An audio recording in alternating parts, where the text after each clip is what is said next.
In today's episode, we're going to be having a little chat, a little interview, some might say, with none other than Alex Sibley himself.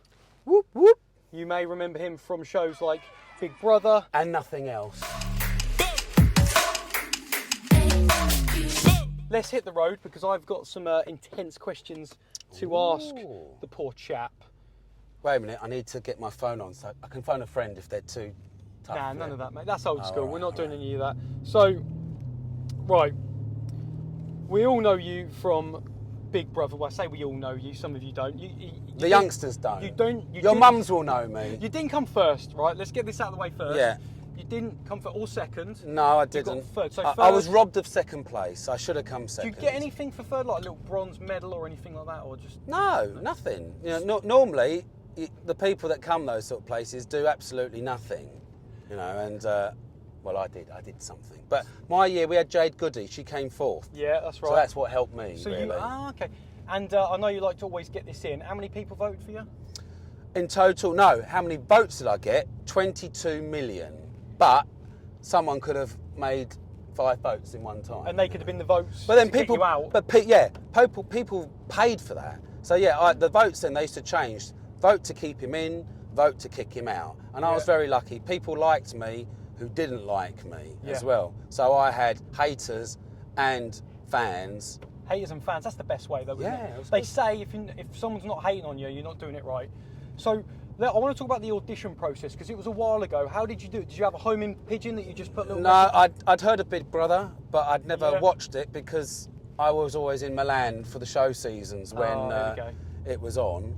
So was it a video, you had a form to fill out? Yeah, I wanted my friend to do it. I've got another friend that's dyslexic. I've got a lot of dyslexic friends. That's all right. Tom Cruise is dyslexic. Yeah, I know, but look at him. He's a Scientologist, though. Oh, cut that out because they'll find me and kill me. No, they won't. Oh, okay then. They won't. Hands on the wheel. Sorry, hands on the wheel. Oh, 2 hands. So so I filled out the form for him because he was a good-looking bloke. He was, and the thing is, though, the further we got down the line, I was better at the old. You're good looking though. Yeah, but not as good as him. He was very exotic. His dad was Greek Cypriot and his mum was English, and he looked like how Jesus should have looked. But have you got a Jesus beard now? You're rocking the look. No, I'm doing this at the moment for something. I need to grow my hair and my beard at the moment. Are you allowed to tell us what?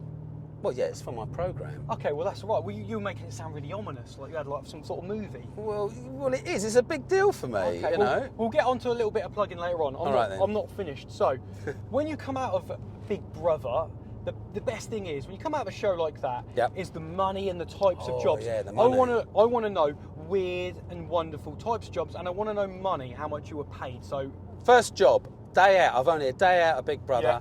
£80,000 for 5 hours work. 80k. OK magazine. And the only reason I got that much was because Jade and Kate Lawler wanted more. Oh, so you were the cheap option. So I was the cheap, thanks for that. But for 80k though, come on. Yeah, 80k, I didn't care. And also it was over very quickly. They were saying, because I was a professional model then. And, of course. Yeah, and now they did digital photos, whereas I was still back in film. So it was over really, really quickly. Yeah. And even they said, it was a quick photo shoot, but it's because I knew what I was doing and I wasn't awkward in front of the camera. That's very good. So 80k, we banked that because I want to try and keep a running total. What was like next job? Next job, Domestos, £70,000. The bleach? The bleach, yes. Bleach. I was bleach boy. Bleach boy. Bleach boy, yeah. And their sales went up 60% over a 2-month period. So every time they see Alex Sibley, they're like, oh, God, got to get man some bleach. Well, yeah. I mean, everywhere I went, if I used to go to someone's house, I'd never bring a bottle of wine with me. I had to bring a bottle of bleach. And even if I was to go to Sainsbury's or Tesco's and I did my shopping, so I had to go out, they'd always laugh going, I'm so glad you got Domestos, because if it was anything else... And that's why you've gone to orange instead of yellow, because if you carried on, because the Domestos is yellow, isn't it? No, but in my day you had a yellow one, a pink one and a blue one. Obviously I was more suited to the pink one, which I call salmon. Yes, all right. Because because I'm a man. I love wearing pink. I wear pink. It's salmon, mate, it's salmon. All right, well, we'll agree to disagree. No, we won't, it's salmon. What about fuchsia then? What about the fuchsia colour? This isn't fuchsia, No, it's not. But hot pink. What about hot pink? Yeah, hot pink is fuchsia.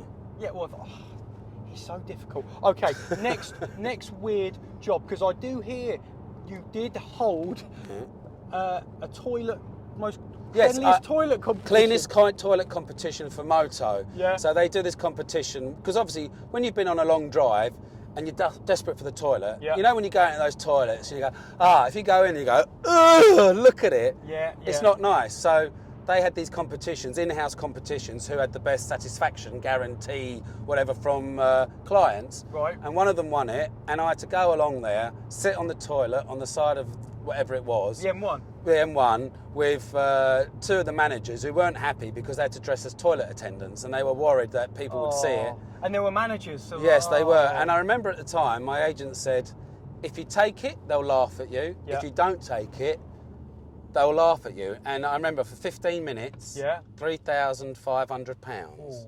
And it did end up on Digital Spy at some point. Okay. And I know people said to me, or said to them, oh look, he's so desperate, he'll do anything. Yeah, I wanted to say, yeah, but it was $3,500. Yeah, everyone else would have So done it, surely.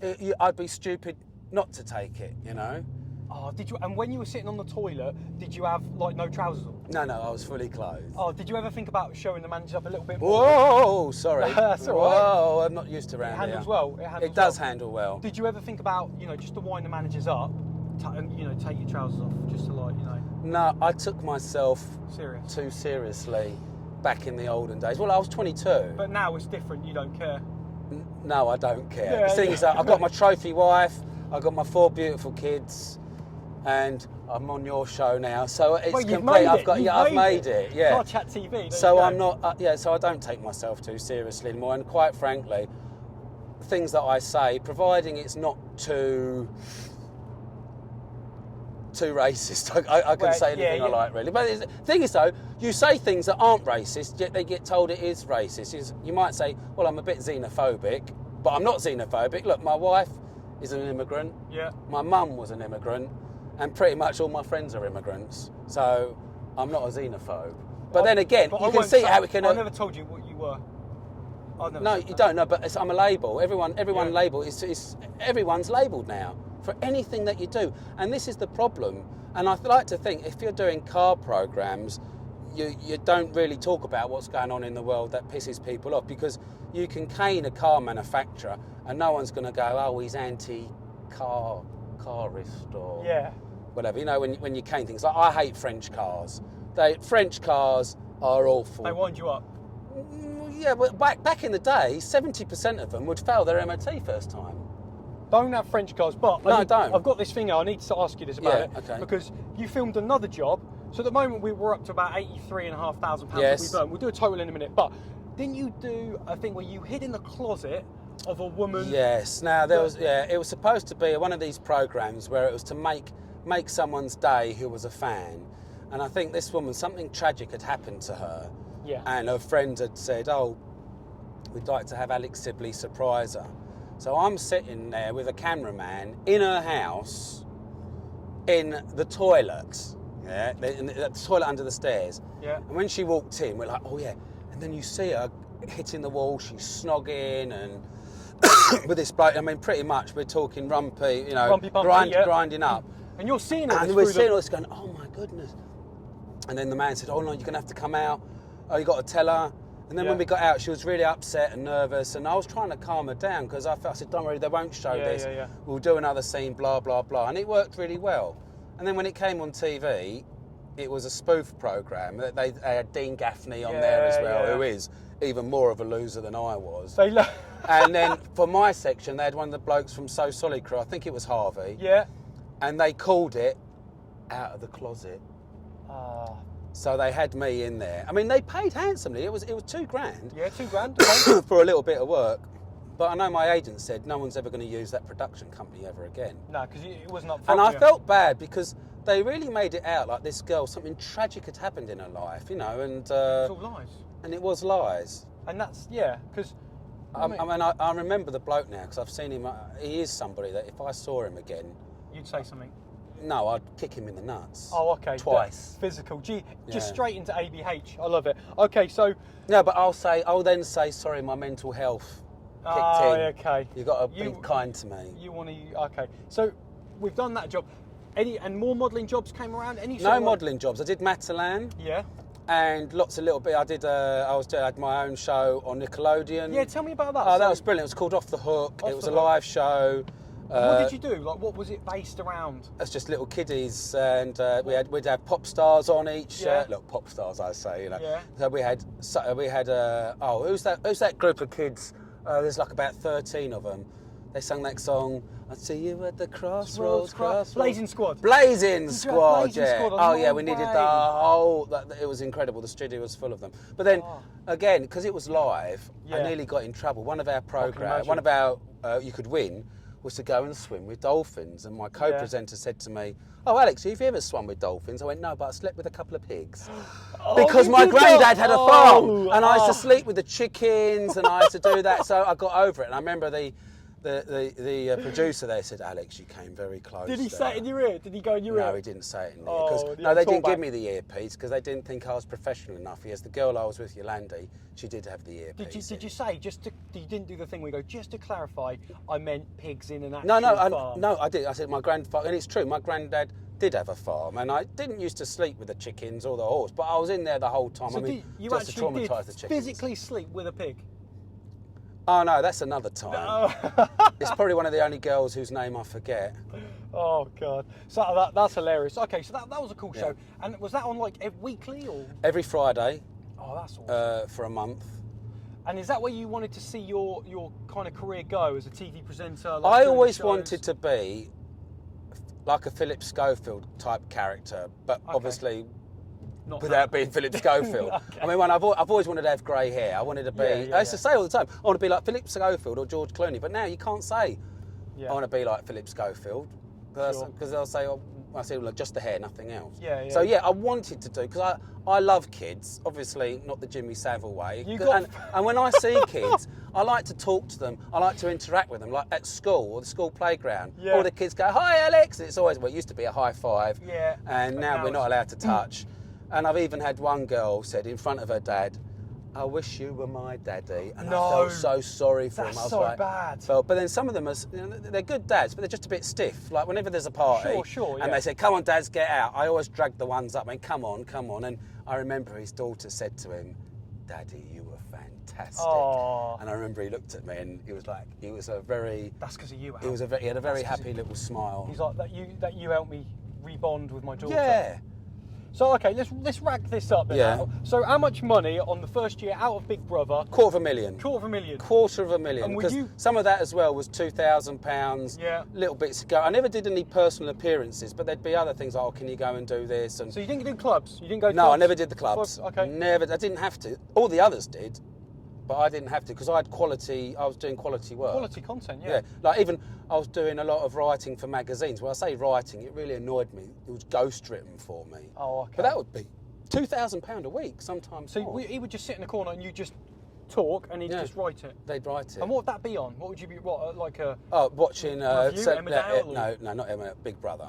Big Brother stuff. Oh, Big Brother and that was the worst because my first Big Brother I ever watched was the one after mine, which is the worst one ever. Big Brother 4. I can't remember that far back. Well, of course, no one remembers. No, even if you did. Who was the winner of that? Go. Cameron. And I only liked him. He was a fisherman. In his toilet, rather than having a normal toilet roll, he had a kitchen roll as his bog roll. Because obviously, when you eat that much fish, that's a. And it's probably pink as well. I don't remember. Like krill, whatever it is. So literally, you were on cloud nine. They say you got money in the bank. You were good with money. You saved the $250. You weren't. No, I didn't save it. My mum and dad took it from me. Okay. Because they said they needed it for a flat they bought in Germany, but I think it's because they knew I was going to go out and buy an M5 with it. Sounds, and you eventually did that. Because I did. That's the M5 I wanted. The E39 M5, 6-speed auto, 400 brake horsepower, naturally aspirated. Yum. Because I had an E39, and it is, I still think, one of the best BMWs ever. It's just a shame the designer got cancelled because he killed his son in self-defence. What? Yeah, the bloke that designed the E39 and the lovely 7 Series, his son was a drug addict and went mental. He killed him in self-defence. They dropped him, and that's why you got Chris Bangle, who made probably the ugliest BMWs in the world. I mean, BMWs, I don't think are pretty. They need a mad colour on them. Yeah. See, Audis, Mercedes, they're pretty. What about the new M4 yellow, Sorrento yellow or whatever it's called? That's like a mad... It is a mad colour, but then Nice looking the colour. car, I've seen it in the flesh yesterday. It doesn't need that. I saw it in the frozen white and in that green that everyone's going to get. Isle of Man green. Isle of Man green. So we've banked all that money. Your mum and dad have had it. You're on cloud nine. You've got your own TV show. Yeah, pretty much. Everything's going like well for you. You're probably doing better than the others that won it. Mm-hmm. What happened? Something happened because no one wanted to touch you. Driving 4:45 in rush hour traffic, less than a mile from where I live. Bang! My wing mirror was hanging down, and I said to my friend, "What the fudge was that?" And I got out, and there's a man on the floor taking his last breath. What? In your driver's door, open or the back? I just, because I was going slow. As soon as it went bang, I stopped. I was like, "What the was that?" And he was laying there, and he took his last breath, and there was a nurse behind me. We picked him up, took him across the road, tried to resuscitate him. Was he what, an old guy, young guy? 62. 62.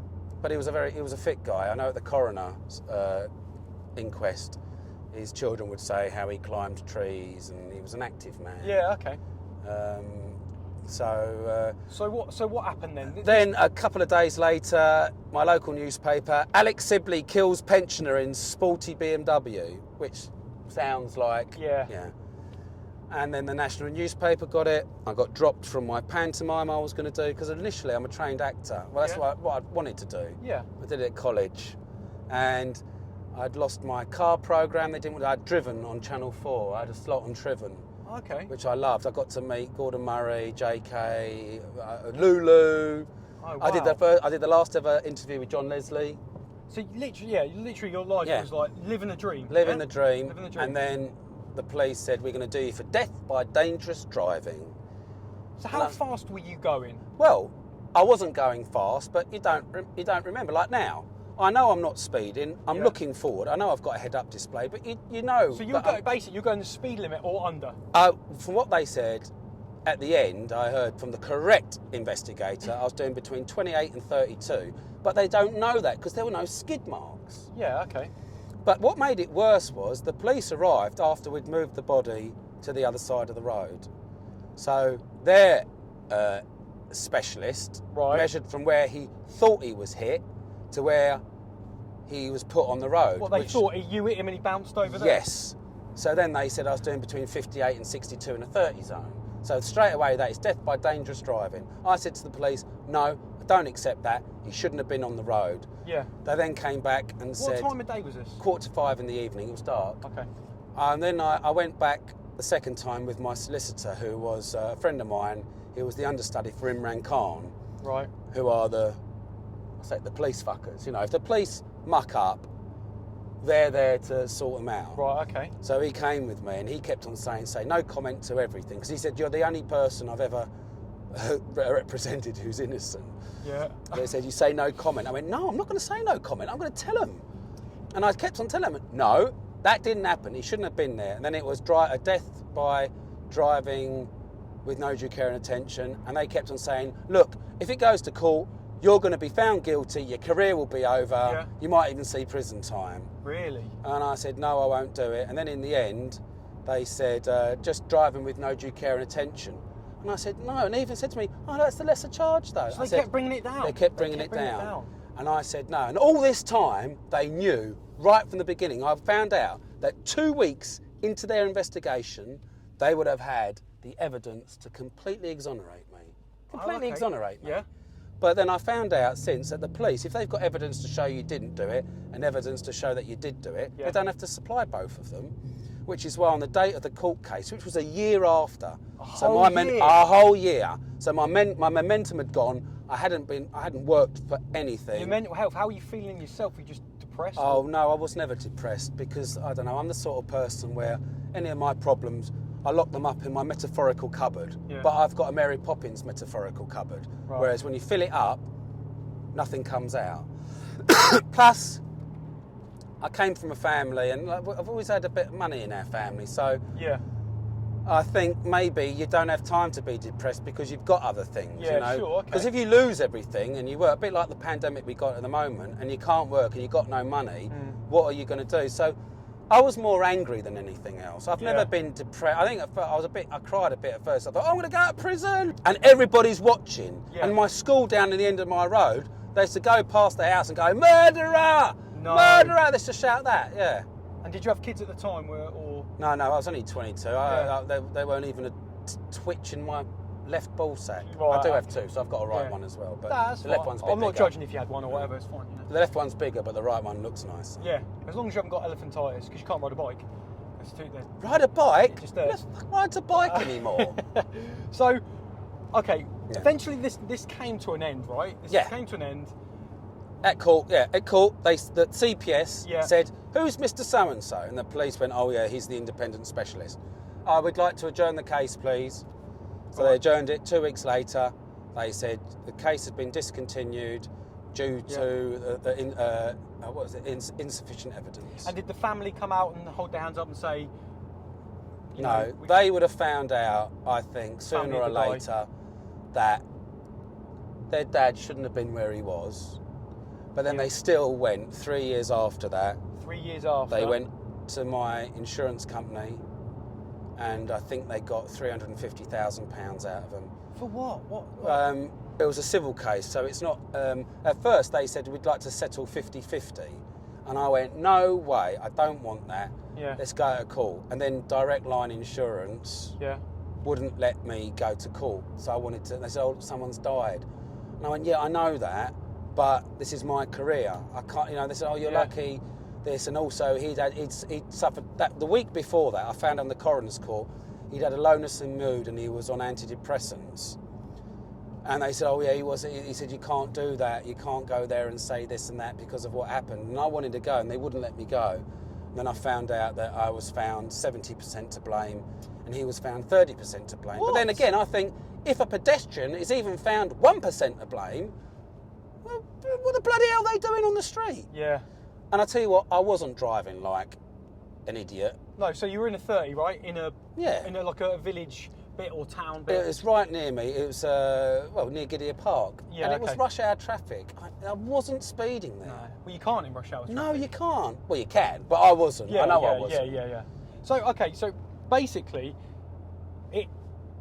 there was no evidence, so why then, did your agent say, how did no one pick you back up? This is, Because nobody's injured. You lost momentum. No one wrote about it, and I then didn't want to talk about it because I went after the police. And did you want to go after some of the media outlets as well? No, well, you can't, I didn't want it because otherwise you'd be destroyed by them forever. Right, okay. But the police I went after, there was two police in question. One was the investigator, and they kept on sending his own mates down to investigate him. And even the woman said to me, or my dad, "Look, if you take this any further, your son will be a target." And then there was the other bloke. So what's it, a threat? Yeah. And then the other bloke who did screw everything up, I went to the IPCC, I got maybe 70-80% of the way, and then he took early retirement, case closed. But I think part of me wants to readdress it, because every time I do something like this, and the chances are, someone will make a comment and saying, "Oh yeah, he killed someone, shit driver," because that was like that when I was on another YouTube program. Yeah. And and I don't need that on there, because I said to my daughters know about it, and I said sooner or later when they're at school, someone's going to say, "Your daddy killed someone." Of Because course. I've had that. Yeah. I've had that before. Even the whole thing with Gemma Collins when she tried to sue me. What was that over? Well, because she's a big fat, caring, understanding 90s type. I was going to say, She Alex, lied. That's not. Yeah, she lied about something, and I picked her up on it, and her legal team tried to. And then on her Twitter account, someone got it and goes, "Oh yeah, we remember you. Yeah. You killed someone. Are you a better driver now?" So that's their basically go-to, because obviously on the internet now about you is if they type your name in, that's what they're going to find. About They that will incident. find that. They'll say, "See, I killed someone." It will say under that, some things have been removed under EU law. Right. Because that's one of the best things about the EU.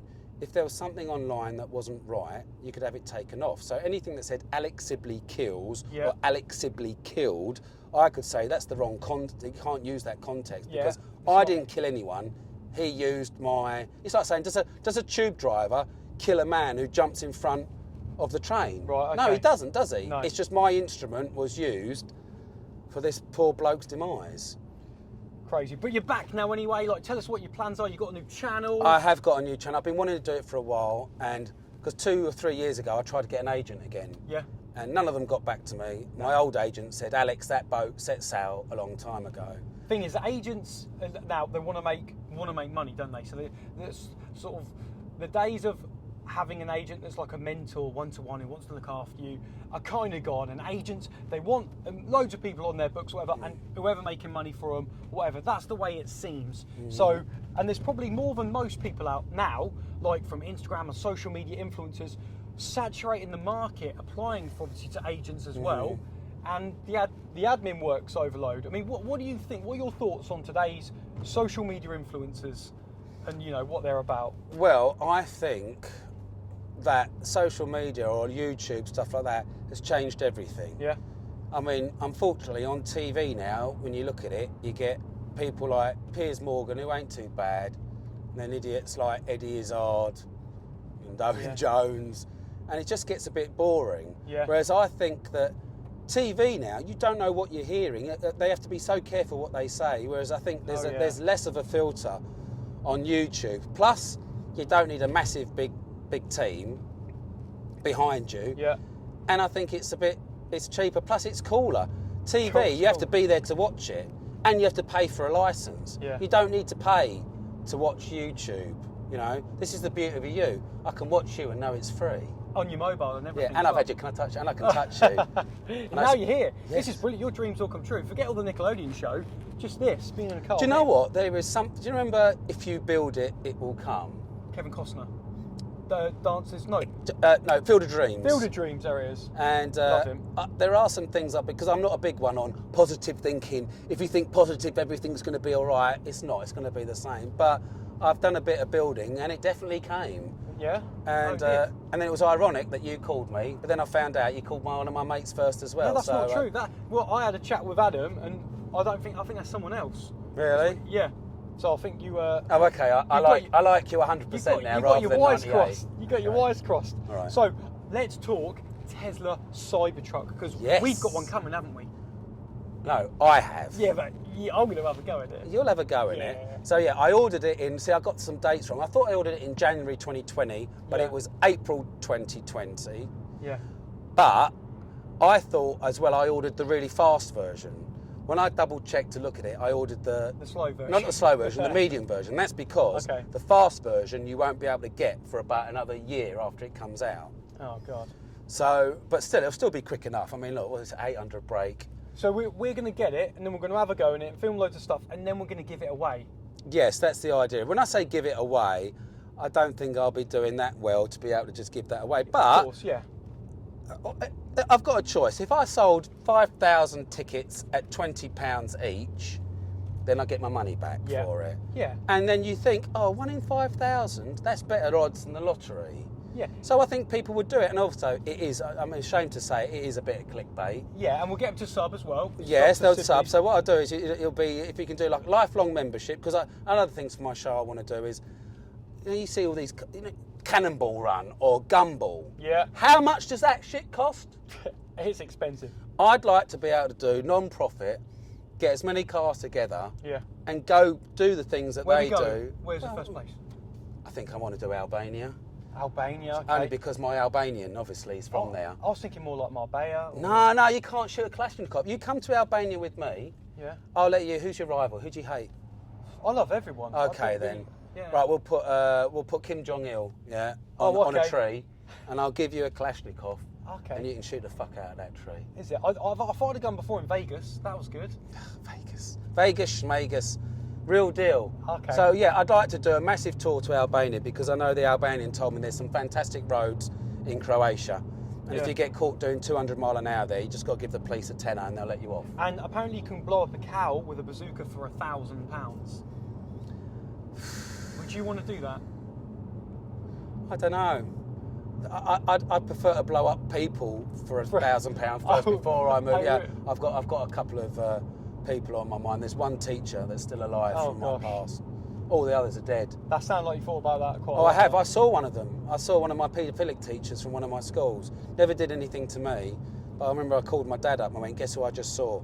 And he said, what did you do? And I went, nothing. I just gave him a mouthful. I'll tell you about the story after, because because camera's rolling and it stuff. certainly is. But that's in the BTS behind the scenes limited extended edition.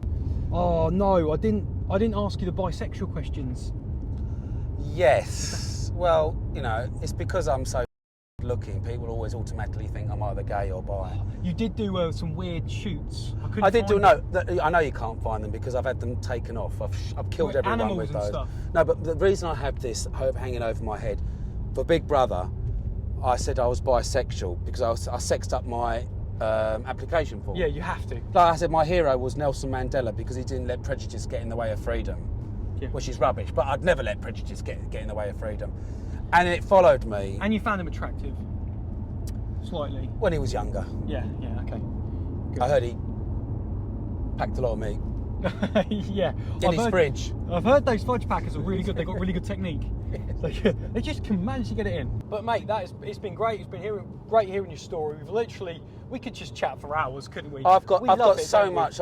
We could chat for hours, but then you probably wouldn't be. Everything would have to be bleeped out. You'd have so many lawsuits against you.